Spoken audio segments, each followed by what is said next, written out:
In the waning days of 1847, the sprawling estate of Haverford Hall, nestled in the verdant hills of Devon, was a place of faded grandeur. Its oak-panelled halls and ivy-draped towers spoke of wealth long past.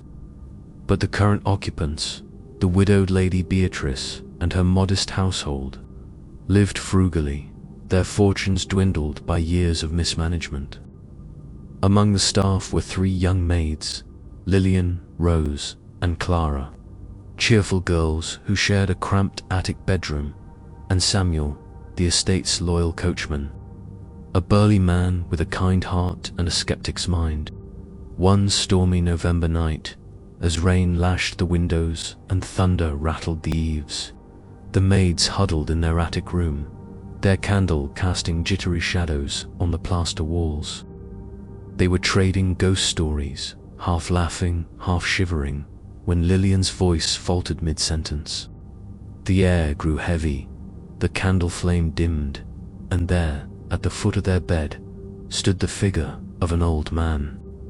His form was pale, almost translucent, his eyes hollow and his clothes tattered, like those of a beggar from a bygone era.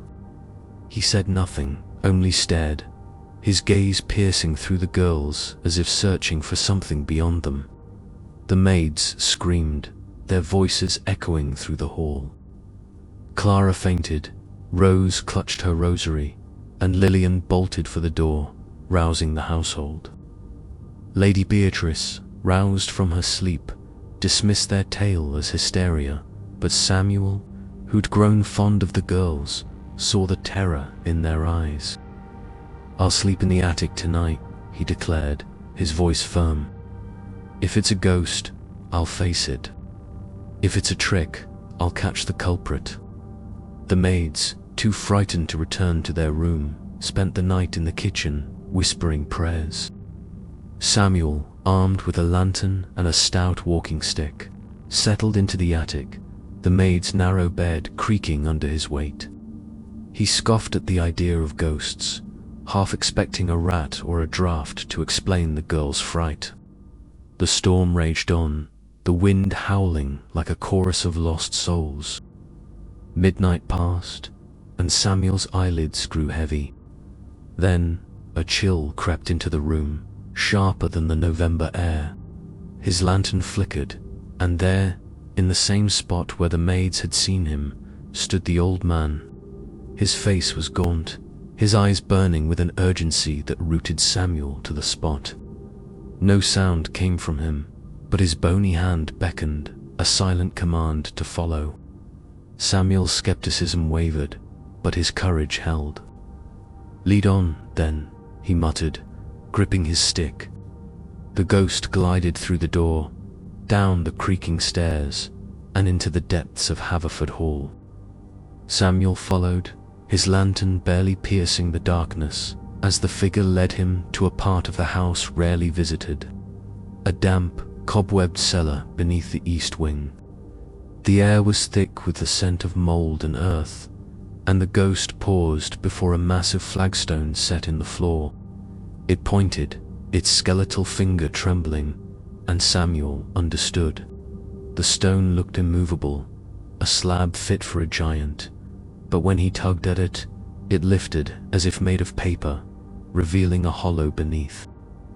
There, nestled in the dirt, was a metal box, its surface pitted with rust but intact.